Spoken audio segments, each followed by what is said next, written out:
We'd like to thank Arcat for sponsoring this episode of Archispeak. Your boss asks you to put together the CAD details for your firm's next project. What's your next step? Is it using basic internet search only to find outdated or incompatible details? Grabbing the details from the last project and hoping they fit? There is an easier, faster, less stressful way to get the information you need. Arcat.com. Arcat has over 15,000 CAD details based on real manufacturers' products and a powerful search engine to find the right one you need. Best of all, it's free. You don't even have to register. Just go to arcat.com. That's ARCAT.com and start downloading the CAD details you need. And thanks to Arcat for sponsoring this episode of Archispeak. Welcome to Archispeak, the podcast that talks about what it's like to work in the profession of architecture.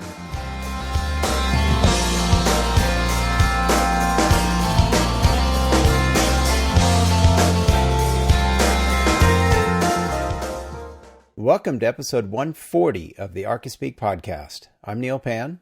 I'm Evan Troxel. And I'm Cormac Phelan. Hey guys, so this weekend I went on a road trip. Just put about 900 miles on the car. And on your body. We went out to Arizona, and which is not too far, about 5 hours to Phoenix from here.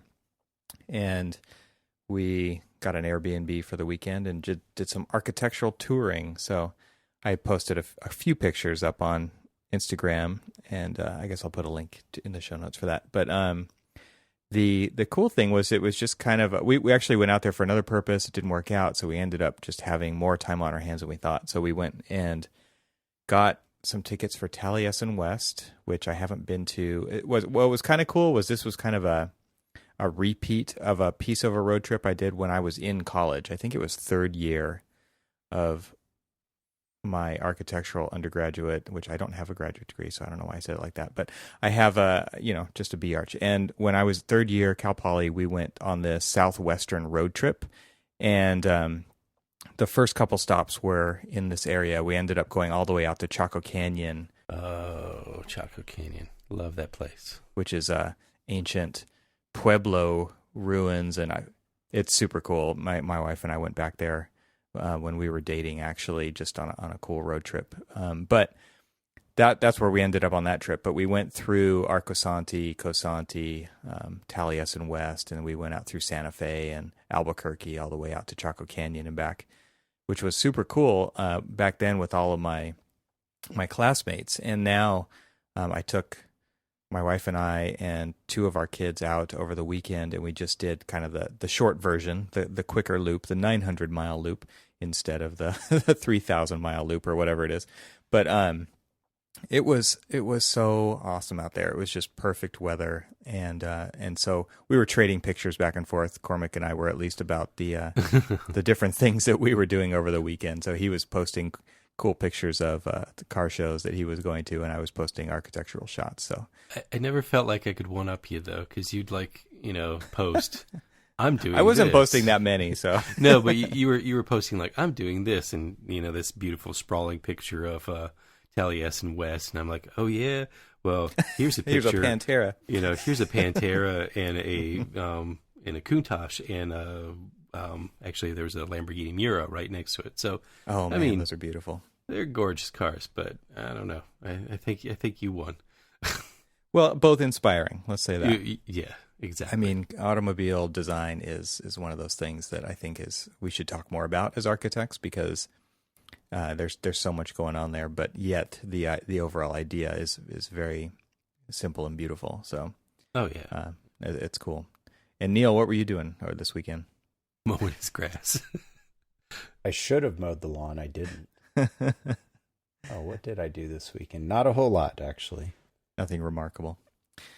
Yeah, I don't know what to say. I guess I don't know where to start. I guess I'll just start with the first place that we went, which was Taliesin. So we got up and found breakfast, and Phoenix is enormous. I mean, talk about sprawl. It's huge. We were in Scottsdale, so we went to Old Town Scottsdale for breakfast, and then we headed out to Taliesin. We had a 10 o'clock tour, so we got there about 9:30. And, it sits on the brow of a hill. I mean, that was kind of Frank Lloyd Wright's thing, right? It wasn't like build on top of the hill. It was use the hill, blend into the hill. I mean, that's the purpose of organic architecture to him. It was blending in with your surroundings, using local materials. And so it's just this gorgeously sited complex. They've got about 40,000 square feet. And I guess I'll say now that if you ever get the chance to go. It's an amazing place. And, you really can't go wrong unless you go in the dead of summer, probably, with the weather out there. If you're from the Northeast, you know that you can get away from that cold, wintry, which hopefully you guys are just getting out of now with the time of year, right? But it's been kind of a brutal winter for the Northeast. So there's a lot of snowbirds down in Arizona. Yeah, we just hit our high here, and I'm just in the Mid-Atlantic. Of 68 degrees today was the highest it's been in a while. Welcome. Yeah, so on our trip, it hit 101 in April on our trip. So that was kind of like out at the border near the Colorado River, between California and Arizona. But it's crazy. It's April. It's over 100 degrees. I got a photo of that because it was just like, what the heck's going on? It's going to be a brutal summer. So yeah. Anyway, the weather was really nice out there in Arizona, so we weren't complaining. They don't call it the desert for nothing. Yeah, seriously.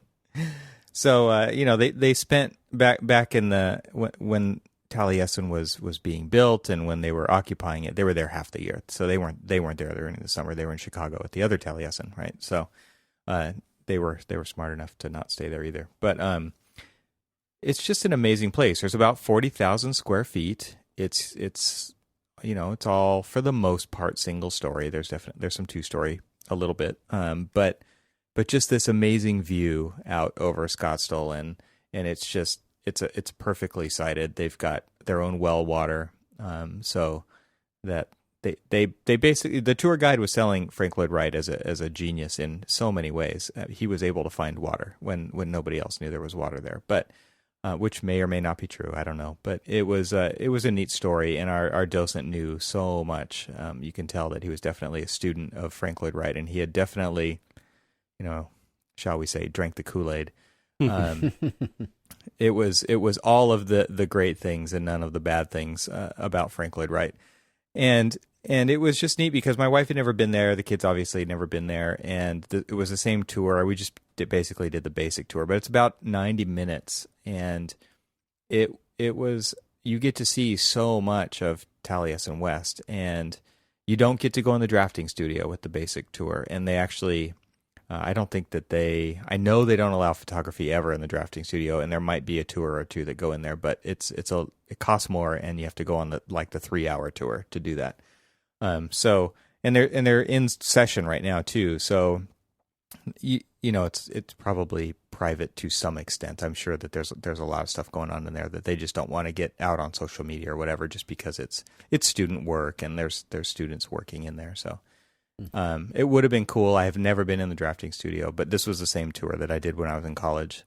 And you get to go in the office, and you get to go in their living room, and this cool space called the Kiva, which is kind of like a dark meeting room, and the cabaret and the theater. So there's so many spaces you could visit there. But I just have to say, overall, it was so inspiring. And I don't want to give a play-by-play of every single space, but the way that everything is thought about, and it's pretty well preserved at this point. And they're definitely going back and replacing some of the wood with steel at this point now, so that it just lasts for future generations.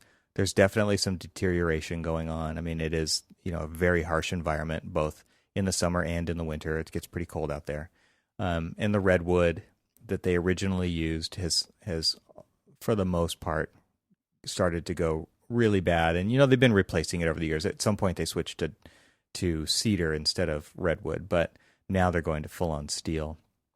And but overall, it's just, it doesn't compromise the space. It doesn't compromise the aesthetics. It doesn't compromise, everybody, I think everybody understands, and they know that this is for the greater good, to make it last. Um, and I should say there's even a night tour where you get to see kind of all of the design. And so when I say everything was considered, I mean, it was every single thing is designed there. It's really amazing. The doors, the hinges, just everything. And the way that the light is diffused into the spaces with canvas, and the way that, Frank is known for leaky buildings, right? And I think there, especially, in the springtime with the afternoon monsoons that happen, it's kind of expected, I'm sure, at some level. But the way that he worked the rain gutters into these roofs, and the way that he just did not design boxes, he did not encompass space in, they might be rectangular in plan, but they are not ever rectangular in section. No, for the most part. And it's. So I think it's a lot different than a lot of his other projects. It's a lot different than Falling Water from what I've seen. I haven't been there myself, but just the spaces are really not cubic in nature. And I think that there's something so interesting about that, and the way that he considered views when you're sitting versus standing, and the way that the rooms compress and I don't know what the right terms are, compress and explode. They're very tight and then they open, very Frank Lloyd Wright style. Very, yeah. So evident in so many spaces there, and so much level change, whether it's minor or not, just to differentiate spaces, and just so inspiring. And I think what it really inspired me to do was just build. I want to build with my own hands, and I also saw how he did it with the slave labor that we'll call students, in apprenticeships. It's a very different world back then. They paid to go to school there and worked their asses off, So it was definitely like we nowadays talk about unpaid internships, and we talk about equity, and we talk about all these things. And the issues back then were, these students were paying, I think it was like $400 for a term, and they got to live in a tent in the desert, and they got to help build Taliesin West. And that was the learn by doing attitude. But it really was. Frank would walk around in his wool suit and his hat and his cape a lot of times, and point at things with his cane and tell students what to build and what to make. And that doesn't say he would send students off to get a 2-person or a 4-person boulder, whatever size he needed to accomplish the thing that he did. And they would go off and get it and bring it back. And because it was all local materials, they would mix their own concrete and pour it. And it's a beautiful outcome. I can't imagine actually doing it though, especially in the environment that they were in. So, it was kind of just a really inspiring, but also me realizing, man, I really want to build, and then realizing what it actually takes to do all that building, and the labor that it takes to do it. Everybody knows construction's not easy, but it sounded like he didn't have to pay a dime. Right. They pretty much paid for the construction of it. Maybe that's the gig you got to do, is you've got to convince people that, hey, you should pay me for my wisdom. And yeah, he was the master, right? The master builder. Yeah. and what was interesting was the way that the timeline works out was that he got paid from doing Falling Water and turned that money around and bought the land to do Taliesin West at $3.50 an acre. Wow. Yeah. That's insane. And how many acres is the... It's huge. It's like 850 acres. 620. Okay, so it's huge. They own a lot of land, and it has its own water. Obviously, they're pulling power from the grid, but it is a masterpiece. It really is. And what's interesting is to kind of hear the larger story of Frank Lloyd Wright, and how talking about the Imperial Hotel and the Guggenheim, and 532 built works and over 1,100 designed over his 70-year career. He bought Taliesin West land when he was 70. Wow. And then he built it over I don't know how many years. So it's pretty amazing story. And just to hear about how in 1991, when they did I mean, one of the big magazines or somebody did the most influential buildings in architecture ever, or the 100 most, and he had 12 of them on the list after everybody had tallied the votes. That's a pretty enormous impact on the profession. That's pretty damn good. Yeah. So let me ask this, and I don't know if you got a lot out of your tour or not, but the students there, I mean, are they now, essentially like Frank Lloyd Wright preservationists? I mean, are they really learning, I mean, obviously they're not learning from him. They're just learning from, the second and third or possibly even fourth or at least third generation removed from him. And I'm not sure how that's working, but yeah, go ahead. I'm curious. I mean, if it's, I know a little. Like, are they, is it, what is the school? What does the school teach them? I mean, is it purely preservation of Frank Lloyd Wright works and, teaching who and what he was and all that other stuff, like you said, drinking the Kool-Aid, or are they really kind of like teaching, the next iteration of, what would be the new, a presumptive new philosophy of, Wrightian architecture in the modern age? I don't know if it sounds too academic there, but I mean, well, I'm curious. I can tell you what I know, and people can write us and tell me what I say that's wrong right now. But basically, there are 24 students, I want to say. That might be a high number. And it's a master's degree. I believe it's 2 years. It's $43,000 a year, I believe. He's still making money off of students. And it is a full-on accredited master's degree program in architecture. So It's not preservation. There might be some of that in there. I have no idea. I looked in the studio. I saw models of towers. I saw models of all kinds of stuff. It's definitely not just talking about Frank Lloyd Wright. I believe that there is an office running out of that same or nearby studio as well, which is dedicated to that type of work, I believe. So they also have the option to live in the dwellings that the students either have built or do build out in the landscape on the acreage near the main campus. And all of the students who are there currently have elected to do so. So they live out in these little buildings that have been built, or maybe they build them themselves. I don't know. There's definitely some that have been there a really, really long time.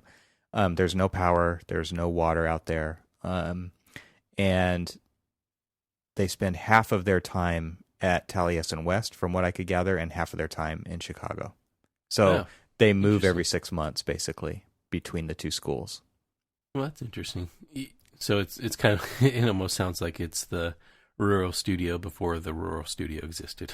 Yeah. I mean, they're not actively out doing the construction projects like rural studio is, from what I can gather, but they do have a studio environment, and they're doing, I would say it's a lot more like what I went to school in, that kind of a studio where it's crits and models and design and all that stuff. Now, I'm not sure about any other classes. I'm not sure about what the full curriculum is, because they're kind of, they're on their own site, and I have no idea how that works into any other kind of curriculum. So, for what it's worth. Well, I mean, if it's a master's program, I'm sure it's just purely focused for the most part, on just core studio. Yeah, could be.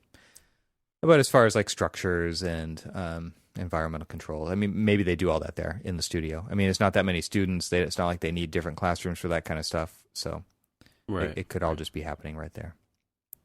So you say that there's like no power, or I mean, they not out at their own little, not at the little dwellings that are kind of scattered throughout the site. There's plenty of power in the main buildings, so there was air conditioners cranking away for sure. But yeah, I mean, it seems like a really neat style of education, and I know that it wasn't too long ago that Aaron Betsky became the dean out there. So he was, so yeah, anyway, I heard him speak on the Archinect Sessions podcast about that. But there was a lot of question over whether it was going to remain accredited. It sounds like it has, and it sounds like it's doing pretty well. Anyway, Kind of cool. I mean, yeah.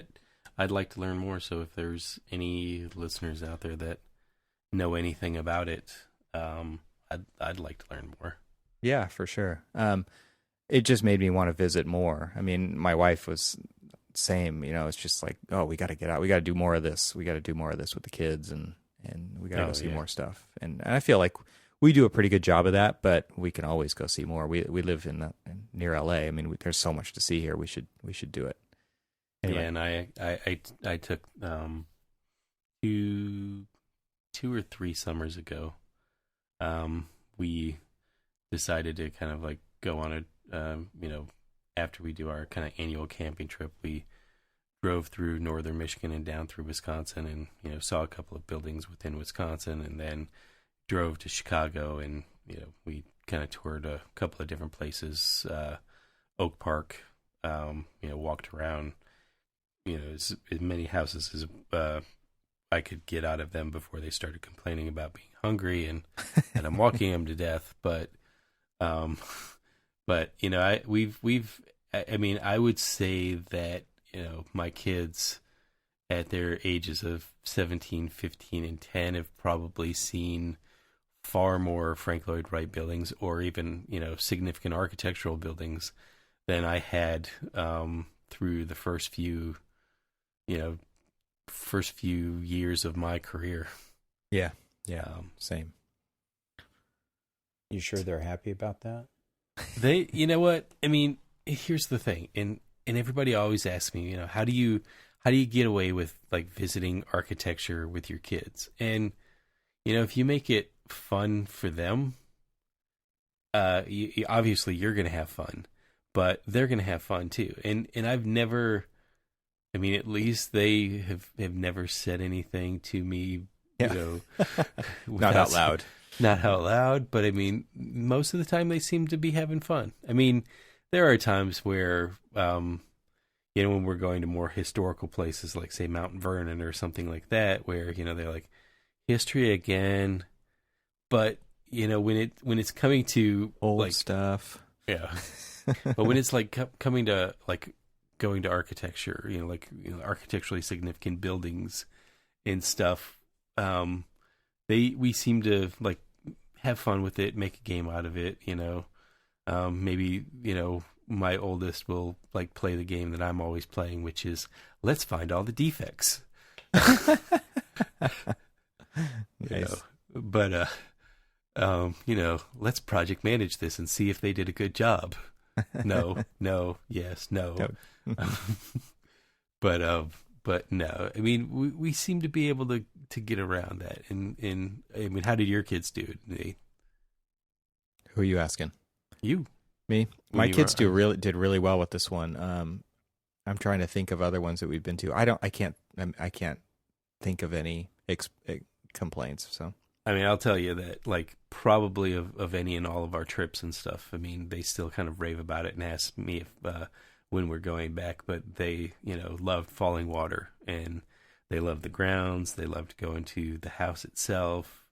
It's, I've been there twice, and, if they have their way, then, I'll be there a third time.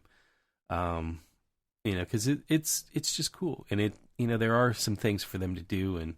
And now that they've kind of changed up they have a companion house that I visited the first time at Kentuck Knob was, one of the houses that I visited. And this other time they had one.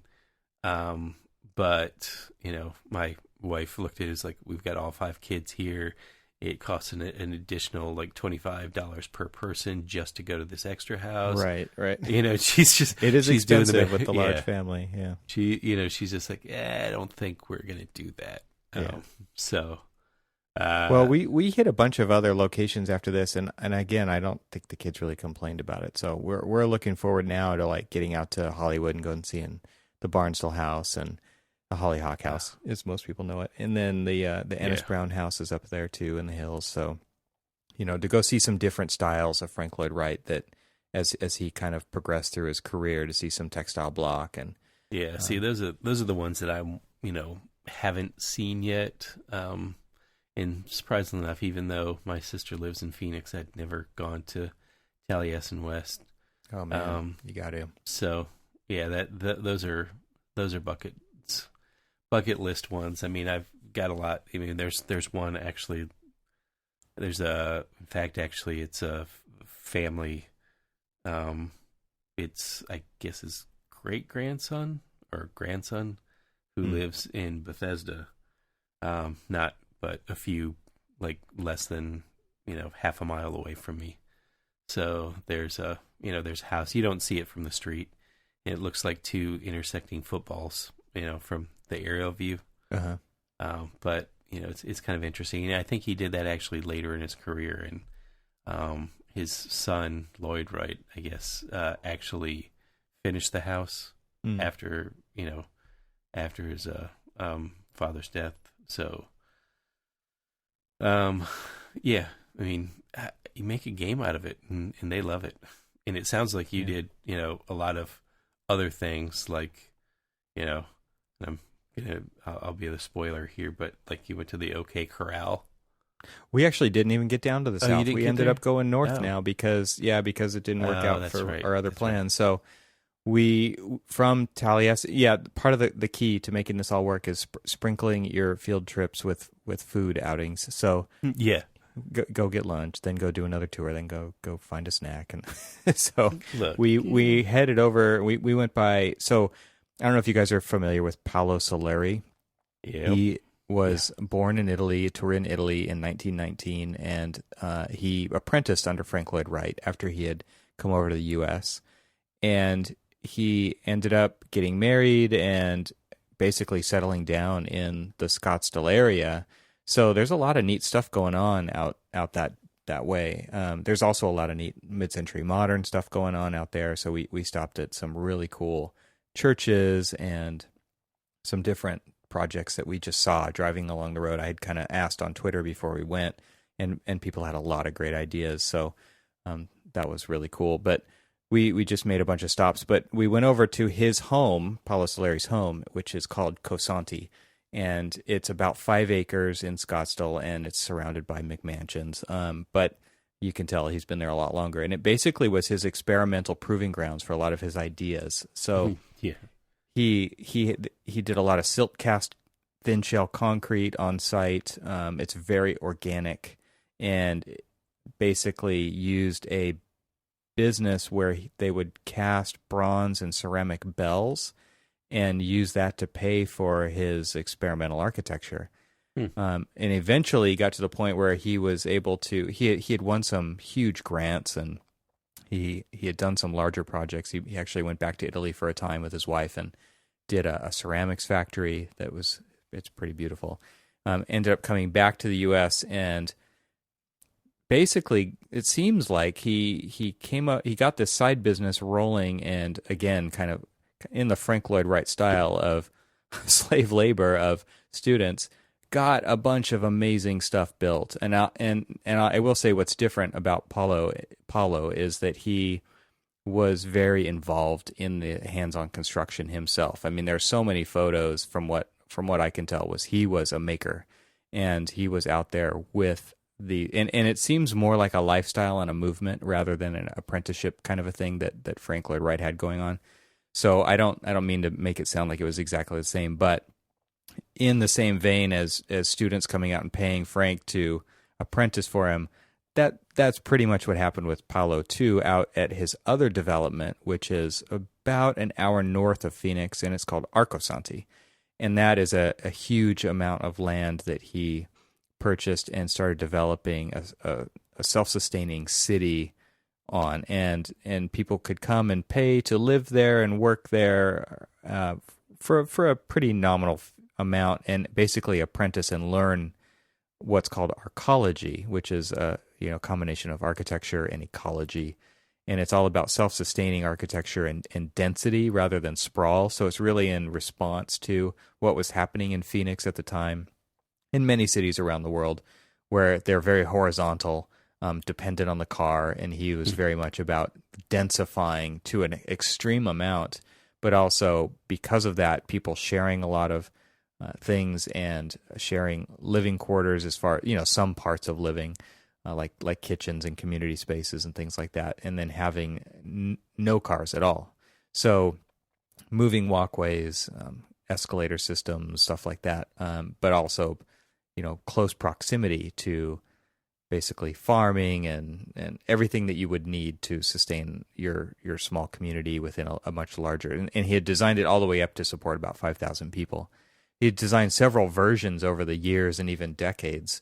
And he had gotten to the point where there was one that was about 5,000 people was kind of the number he was shooting for to be sustaining on. So his home became the experimental kind of construction grounds for different ideas of how to do that using local materials without heavy machinery, with trying to make it as simply constructible as possible. So it's a lot of cast in place concrete. It's a lot of using the desert silt that's right there to do so, and then building these pretty elaborate and beautiful structures that really do last a long time. So the ideas that are built into this are definitely sound. I mean, I went to Arcosanti 22 years ago, and I went to his home 22 years ago. I saw him jump into the pool in his leopard print Speedo.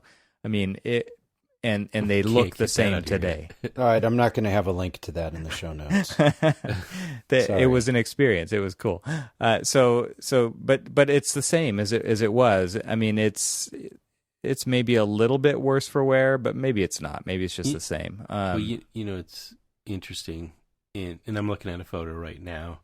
Kind of like the main splash page of Archisani on Wikipedia, and looking at it and looking at how it's sprawling and developed, but it's kind of like carved in and out of the hill or the. It's like on an edge of a canyon. Yeah. I mean, you had talked about going to Chaco Canyon, and I see a lot of indigenous inspiration. Kind of exactly. Totally.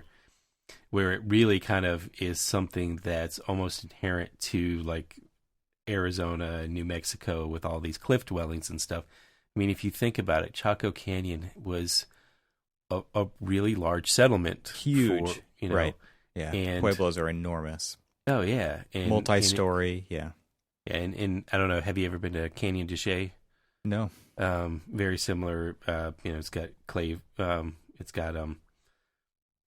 dwellings and things like that, and carved out into the cliff sides and things like that. And these remind me as kind of a maybe not modern day, but let's just call it modern day version of those things with self-sustaining, built with natural resources. I mean, it really is kind of the modern the modern Pueblo living. He took a ton of inspiration from that. I think that was something that was so impressive about what he was able to pull off, was just the strong connection to the past that the indigenous people, like building off of what they had come up with and integrating those ideas into modern ideas. And I kind of walked away from it. We did a tour there, and so you get a tour from somebody who lives there. There's about 66 people living at Arcosanti right now, and it'll support up to about 100 at the current size. So just to, you said it was kind of sprawling across the edge of this thing, and just to give you an idea of scale, this is nowhere near the Grand Vision. Not even close. Right. This is a speck on the map of a crazy model that he had designed of the entire vision. And basically most of what they have today was built in an 8-year time span, when there was tons of development going on out there. There were tons of people interested in it, and they were all out there helping make it happen. And his wife died at one point. This is a story that the docent who gave us the tour, who lives out there currently, was telling us, was his wife died way before he got sick and died. He just died about 5 years ago. But that's basically when all the development stopped. And there has been a few construction projects since then, but for the most, when he was alive, but for the most part, it really slowed down after that initial boom. And it was really like, she was a huge part of that. I mean, much like Charles and Ray Eames were a partnership, and basically the stories that I heard about Frank Lloyd Wright and Olga Vanna, I mean, it was very much this relationship between this husband and wife that really made it happen. I mean, she injected so much into what Arcosanti was.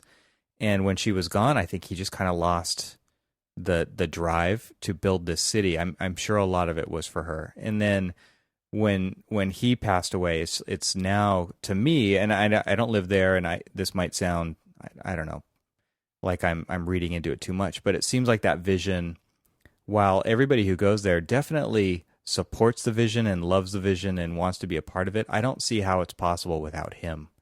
And so I think that's what's kind of the saddest thing about it. I said on my Instagram post, where I just posted kind of a picture of the entry, it's overall, it's kind of a sad place.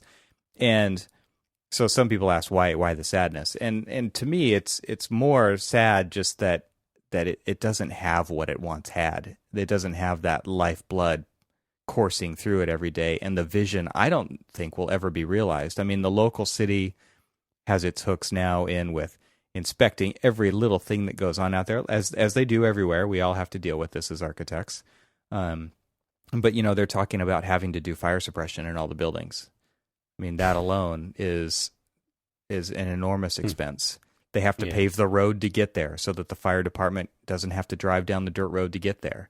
So there's all of these kind of expenses up front before they can do another major building project. And just that alone, I mean, something that our docent said was, Paolo was a proud Italian. He never took a dime from anybody. And so when that culture has been ingrained into Arcosanti and Cosanti for so long, it's really hard to step out of that and take on outside investment, which is really what it would take, a huge influx of capital to make any of this happen. It's not going to happen off the sale of bells. I mean, maybe our podcast can really help sell some bells here, but I don't think it's going to make a dent in the overall idea of what Arcosanti's vision, the vision of that community really was, or to some extent still is. But that to me is kind of the saddest thing, is that the vision is never going to be fully realized. And I think that's just kind of like the practicality of the whole thing. So that to me kind of, it sucks. And what's interesting is, in 22 years, I can't really point out anything that's changed there.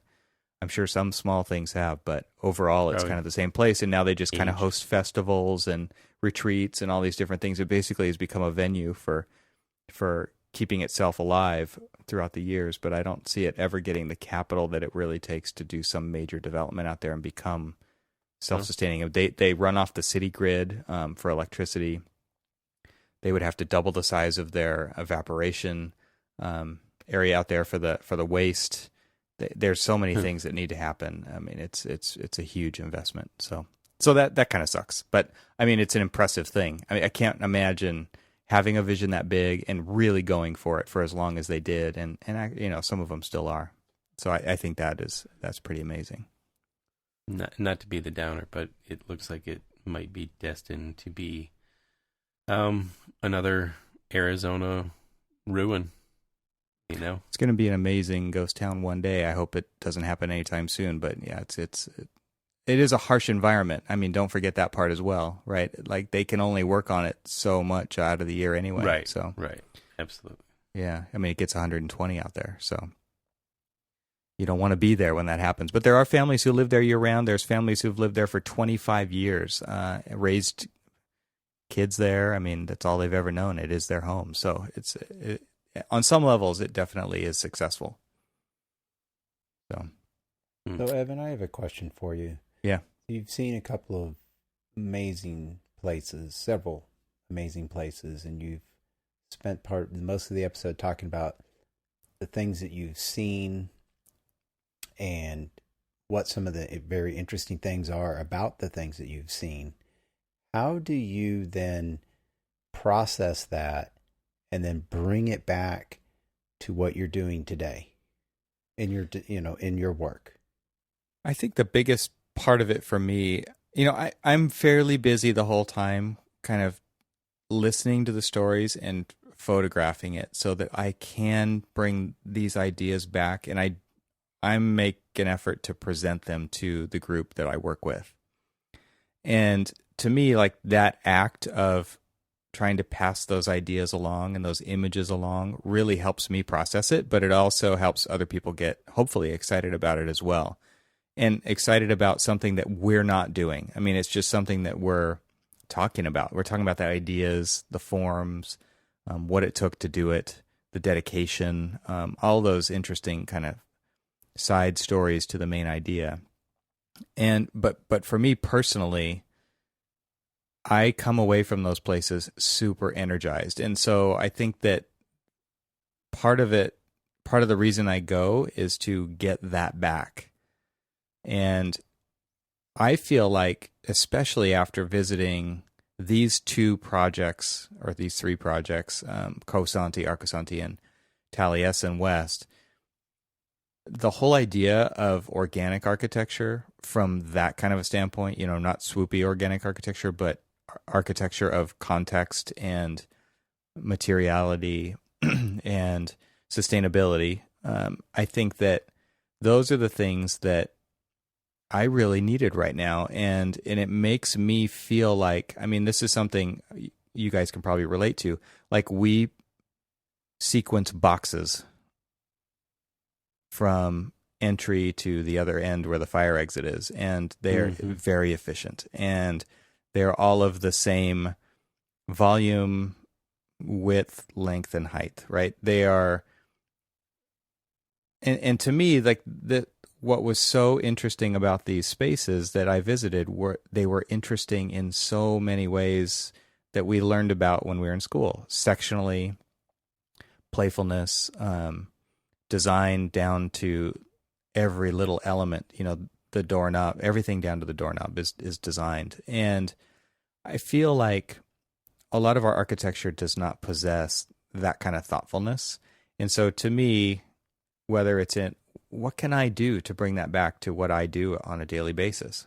What can I do to plan buildings out like that? What can I do to have people have experiences like I just had? Because buildings are meant to look at, but architecture is meant to be experienced, right? And so this is what I got to do that, and I want to bring that to other people. And that to me really energizes me in the projects that I want to bring that to my projects. So I don't know if that answers your question, but I feel like there are some actual ways to do that. And for me, it's through sharing.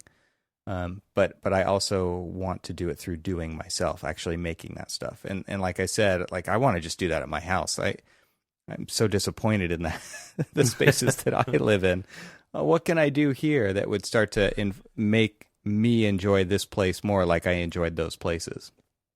Well, and it's the experience behind all of that, bringing it back, sharing it not only as a story to your colleagues that, would appreciate it, but, you're also sharing it with your children and things like that, as we were talking earlier. Mm-hmm.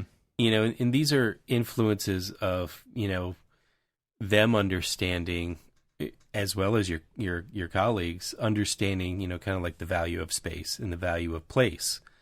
And so, being able to document and kind of immerse yourself is, as much as you can in, the experience of being there, and then passing it on to someone else. I mean, the value of the story is equally as, kind of profound as, just like is being there, because you're trying, like I've been kind of captivated by listening to the story of your experience there, kind of flipping through images of Archispeak, and while I'm listening to you talk about it, and thankfully I've got the power of the internet, so I'm not having to just visualize this, but being out in some of the other places that you visited and kind of understanding that, and then seeing this, and just kind of you start to understand, you're bringing a good passion to the way that you're telling about your experience and your story, that I'm like, I I need to go see it now, or I need to go experience places like this.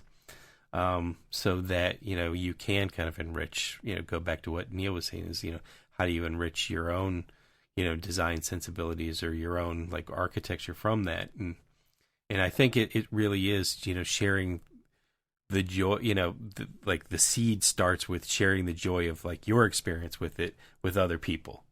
And then those other people want to go and, have, shared experiences or like experiences. And then you can, it just kind of like goes from there. And that's all you really can do, right? It's. I think that I can't stress enough how important it is to actually experience the architecture yourself and bring people along, drag them along. But that adds so much enrichment to how you think about things and how you express them later on that you cannot get through a two-dimensional surface, whether it's a screen or a magazine or whatever. So it doesn't matter how many times you flip through ArcDaily, you're not going to get that same feeling or experience or understand the light or the view or so many things that we miss out on that you get when you go visit it in a physical way. Well, I was, today we've had our ACE mentoring, and I was sitting around. We're kind of in the throes of wrapping up kind of the design project that they've got to work on and getting them to the point where they've got, graphics ready for, assembling the presentation and giving their end of year presentation for potential scholarships. And, we were talking about, I was helping the landscape group, because we've kind of broken it up into landscape and civil engineering, architecture, structural engineering, and then mechanical and electrical engineering. And then we even have a component for, contracting. And so, we have mentors come in and kind of talk to each of the kids who have interest in those specialities. And one of the great things is, I'm sitting there and I'm working with the landscape group more because the landscape guy that was there last week, he wasn't there this week, and so we were trying to advance the design a little bit more. And so, not knowing anything about the project that they've been or at least the aspect of the project they've been working on, I'm trying to like get them to talk about it. And they were having a really hard time kind of like, obviously they're, high school kids, and they're having a hard time kind of verbalizing what the concept and the idea was behind what they were doing. I mean, they've got a sketch out there and I'm trying to like, distill it from them. So one of the things that I did to kind of help them with that is talk about like local areas that are similar to, the areas, the things that they're they're trying to do in the project that I think that they might have visited, and so I'm trying to like connect what they're doing with an experience of a place they've already been and see how that kind of works. And it really helped because it really kind of said, oh yeah. And, a couple of kids have visited Europe and, they were talking about, this, or they've been to New York City and so we were like going back and forth because it's this urban, intervention into kind of a more of a urban suburban kind of development in one of the suburbs outside of Baltimore.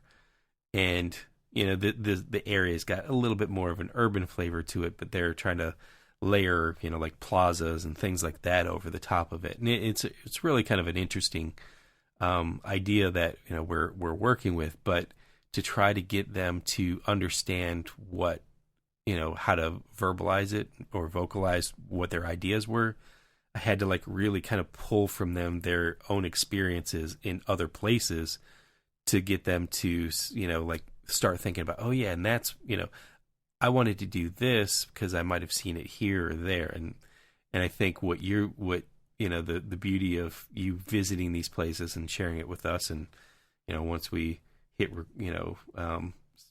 send on this recording and everybody else gets to hear it, hopefully they kind of get that kind of almost same energy of like, thinking about and sharing the experiences of of places like this. Yeah. Yeah. So I've talked too much. Didn't you say you went to Chaco Canyon? We didn't this trip, but we have. I've been there twice now. Yeah, okay. And it's one of those spaces that it's unbelievable when you're there.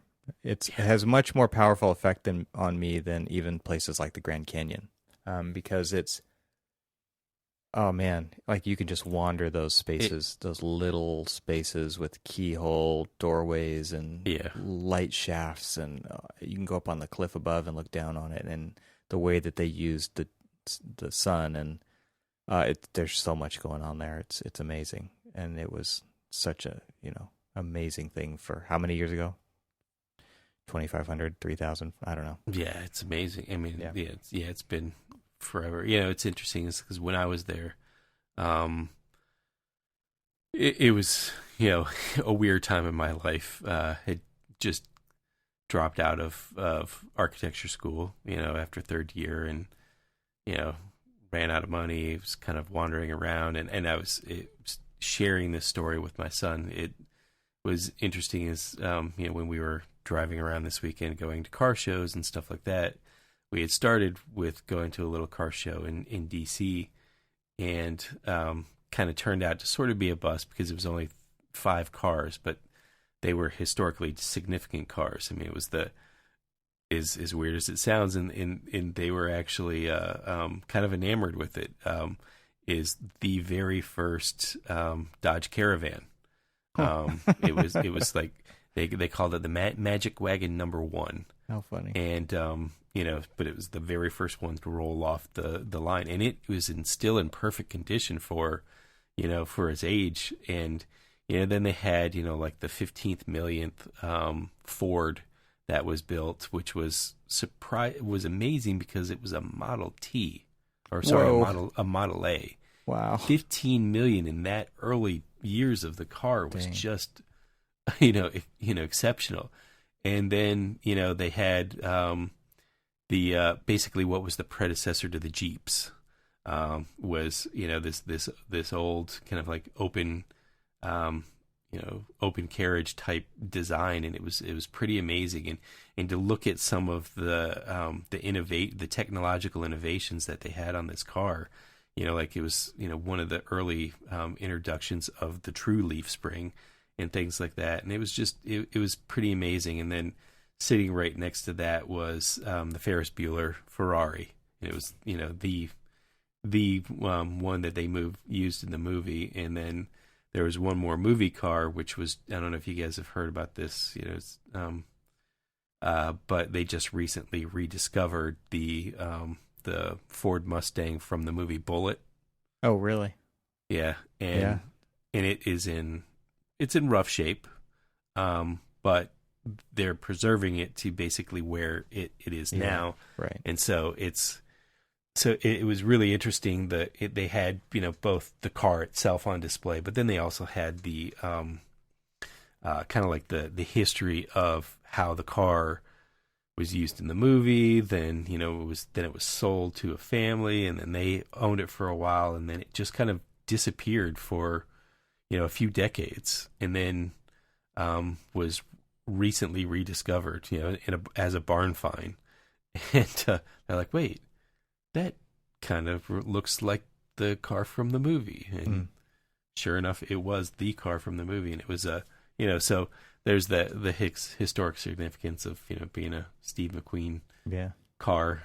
But as we were sitting there talking about it, and then we were trying to see if we could find a couple of other local car shows, and we found the one with the Pantera and all those other ones. We were talking about my road trip that took me across country when I dropped out of school. I did my old crappy 1980 Triumph TR7 that had 3 cylinders, and was not roadworthy at all to make this drive. And, I was talking to them about like, all of my experiences and trials and tribulations as I was like driving out to visit my sister in Arizona. And the thing about, I started to tell them about like the side journeys that I was taking, like Chaco Canyon and Canyon de Chelly and things like that. And, how, the most amazing thing that I saw, at Canyon de Chelly, let's just say I was somewhat of a Bedouin at this time. And I was a self-imposed homeless.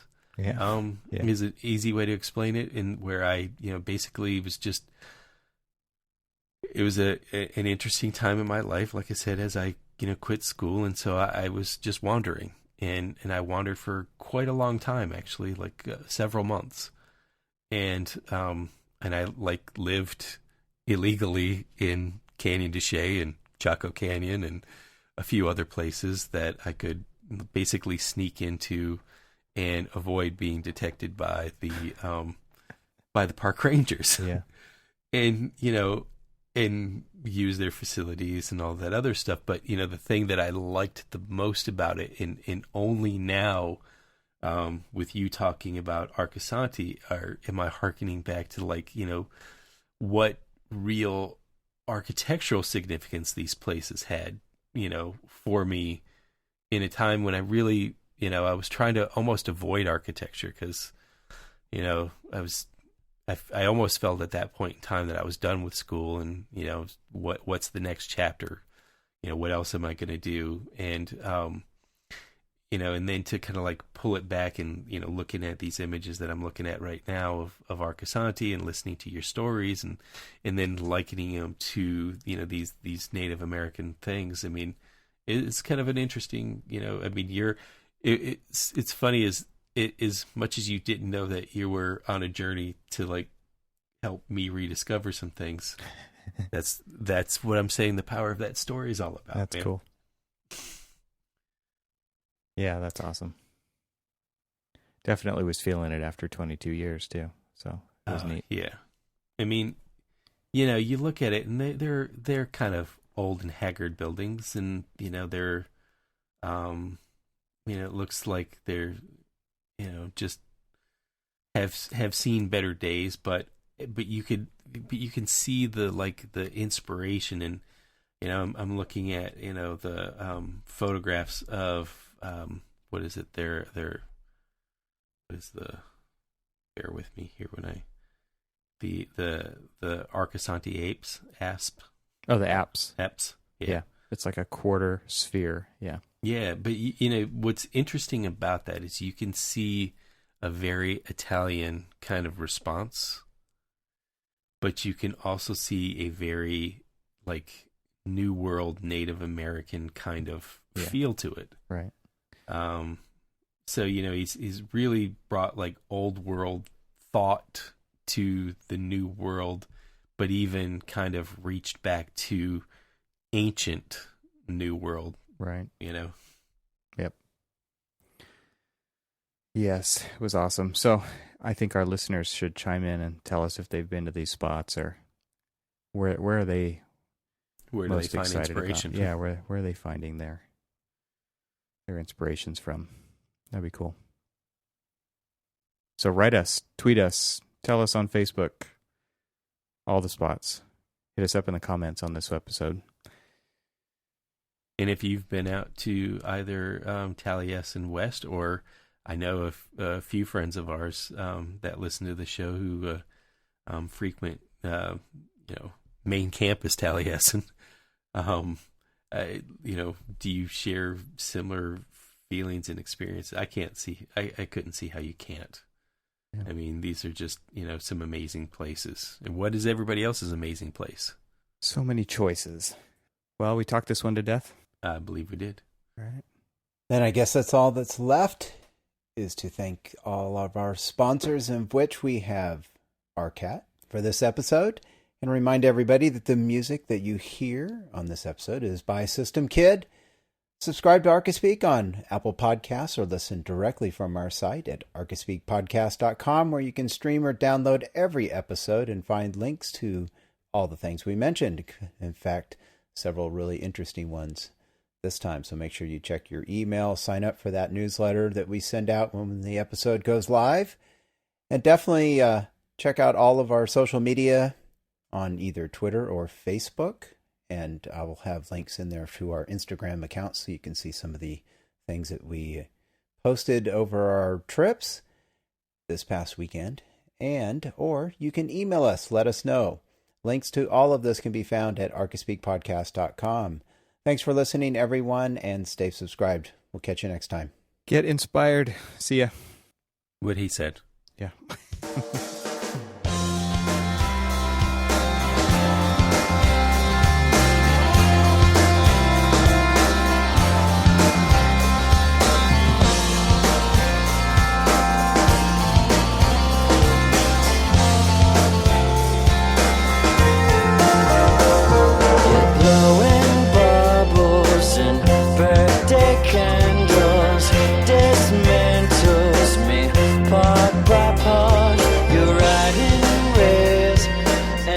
drawing straws and pails.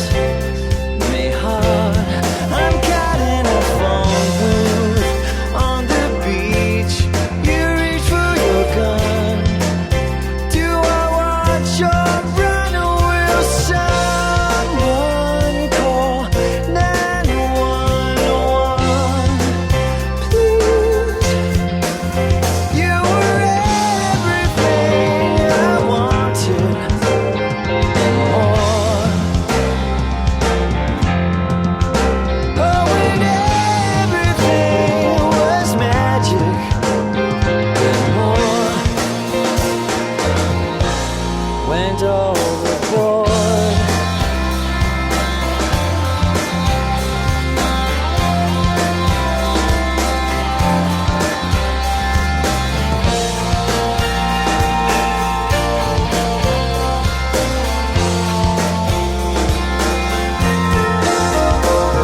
You beat your babies for needing you. Still, you hunger to conceive.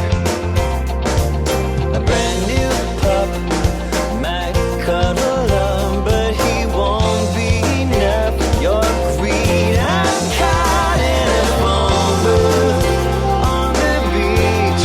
You reach for your gun. Do I watch or run, or will someone call 911? Please, you were everything they needed and more. Oh, and everything was magic, but more. Went overboard.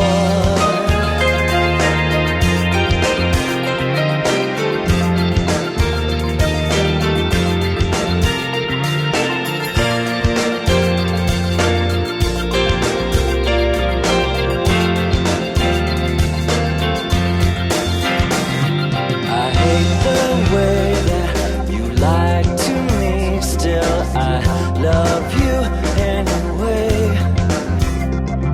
Because you tell me every little thing's gonna be